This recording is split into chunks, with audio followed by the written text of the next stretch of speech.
Have you ever looked in the mirror and thought, when did I start doubting myself this much? Maybe it hit you at work, where you used to be the one people came to for advice, but now, you second-guess every decision. Maybe it's in your relationships, where you're not quite sure who you are anymore, because for years you've been busy being who everyone else needed you to be. Or maybe it's quieter than that. Maybe it's just a feeling you carry around, like a dull ache, that your best self somehow drifted away while you were doing everything right. If that sounds even a little bit familiar, I want you to know, you are not alone. There's nothing wrong with you. You haven't lost your edge, your fire, or your value. But something has shifted, and I believe it's time we talked about it. Because after 35, confidence doesn't vanish in a dramatic moment.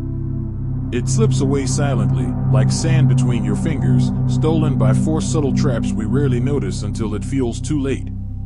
And the hardest part? These traps don't just affect how you see yourself, they shape your decisions, your energy, your relationships, your career, your future. So today, I want to walk beside you, not as a guru with all the answers, but as someone who's had to untangle these same knots. We're going to talk about the quiet forces that shake your confidence and what you can do, practically and gently, to reclaim it. You won't need to become someone else. You won't need a dramatic life change. You just need to understand the game and change the rules. Let's start with the first trap. One that's so sneaky, most of us call it being responsible. It's the trap of overfunctioning. Sounds productive, right? But here's how it plays out. You're the one people rely on. At work, you take on more than you share, because you can handle it, and because it's easier than watching things fall apart. At home, you're the emotional manager, the default parent, the keeper of the calendar, the one who notices when the toilet paper is low. You're the fixer, the planner, the safety net. And at first, it feels like strength.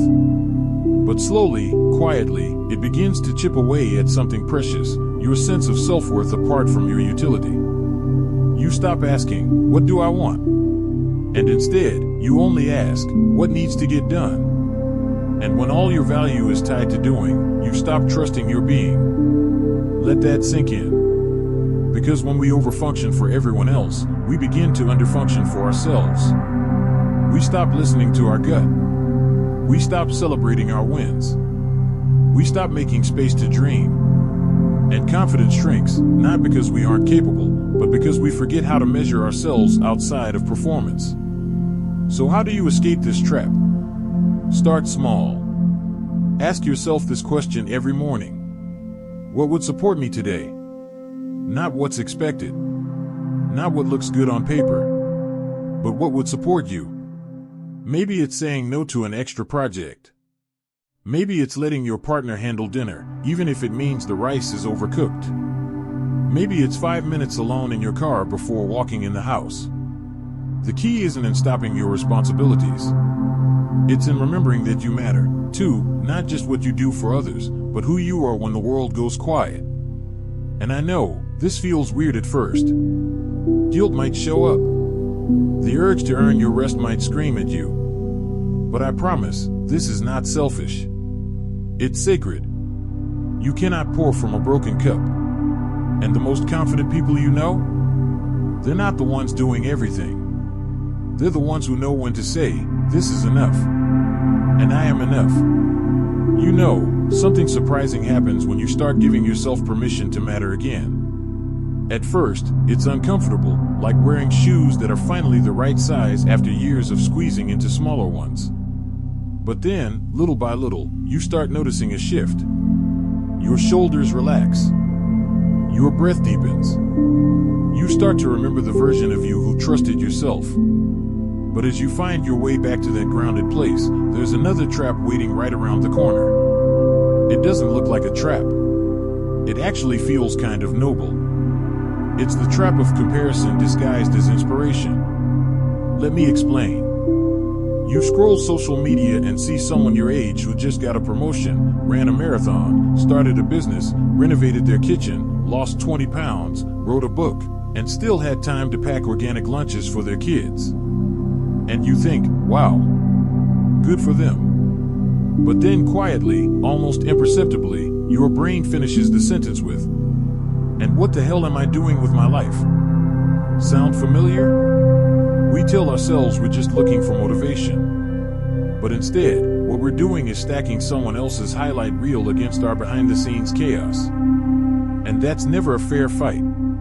Here's the truth. After 35, everyone is carrying something invisible. A failing marriage. A chronic illness. A parent with dementia. A child struggling in school. Nobody posts those things. Nobody gets likes for quietly surviving. But that's what a lot of life is, especially in this season. And comparison will make you feel like you're behind in a race that was never meant to be run in the first place. You are not behind.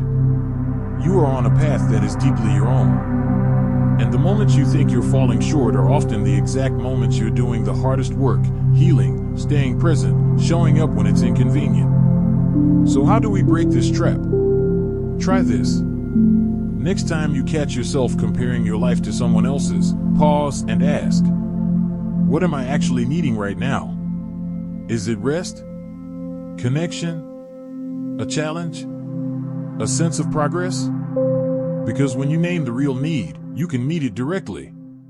You don't have to chase someone else's version of success. You can build your own, brick by honest brick. And while we're here, let me tell you something that took me way too long to learn. You don't need to be extraordinary to be valuable. You don't need 6 figures, 6-pack abs, or 6-step morning routines. What matters most at this stage of life is not how impressive you look, but how deeply you feel at peace with yourself when the lights are off and it's just you and your thoughts. Now, there's another trap I see so many people walk into, and it's heartbreaking because it feels like the safe option. It's the trap of shrinking to stay comfortable. After 35, a lot of people stop trying new things, not because they've lost interest, but because the stakes feel higher. We tell ourselves, I'm too old to change careers now. It's too late to start over. What if I fail and everyone sees? So we shrink. We take the smaller role. We stay in the relationship that's quietly draining us. We stop raising our hand. We stop speaking up in meetings.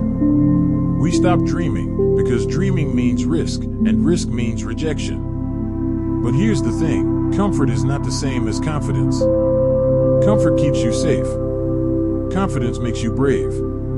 And bravery is what allows you to stretch into the next version of your life, the one that's calling to you, quietly, in the background. I'll never forget something a mentor once said to me when I told him I was afraid to fail publicly.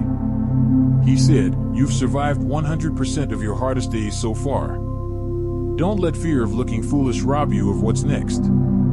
So, if you've been shrinking, if you've stopped asking for more because you think you should be satisfied by now, let this be your sign.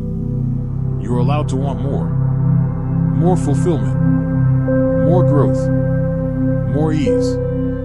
You don't have to blow up your life. You just have to take one step outside the fence you built around your own potential. Apply for the job. Start the course. Say what you really think. Get uncomfortable for your own sake. Because confidence, it doesn't come from knowing you'll win. It comes from knowing you'll survive if you don't. And that's the energy we're bringing into the next part of this journey. You've made it this far with me, and I want to pause here just for a second. Because if you're still watching, still listening, something tells me you're not just casually interested in confidence. You're ready to reclaim it. Not the loud, performative kind that needs applause, but the deep kind, the rooted kind. The kind of confidence that lets you exhale and say, I know who I am, and I'm proud of it. There's one last trap we need to talk about before we wrap this up. And it's the one that creeps in silently, day by day, until one morning, you realize you haven't heard your own voice in a very long time. It's the trap of emotional numbing. Now, I'm not just talking about big things like addiction or depression, though those matter deeply. I'm talking about the slow, quiet erosion of emotional aliveness. You stop laughing as often. You don't cry like you used to. You go through the motions, work, cook, clean, scroll, sleep, but everything feels a little muted. At first, you might not even notice. Maybe you call it burnout. Maybe you tell yourself you're just tired or busy. But underneath it all is a kind of emotional self-abandonment, like your heart has put up a sign that says, "Back in 5 minutes," and it never quite returned. And the cost of this numbing? It's not just less joy. It's less trust in yourself. Because when you don't feel your own emotions, you start to doubt your instincts. You stop believing in your ability to navigate conflict, or take chances, or say what you really feel.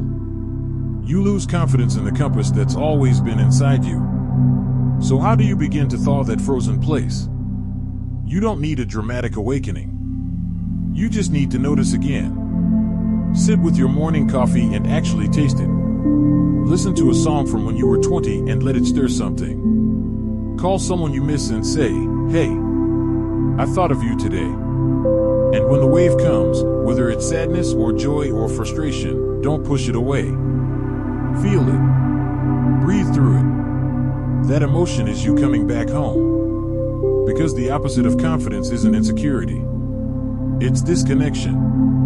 And when you reconnect with your inner world, your feelings, your stories, your values, you begin to walk taller without even trying. I want you to remember this, especially if you've been hard on yourself lately.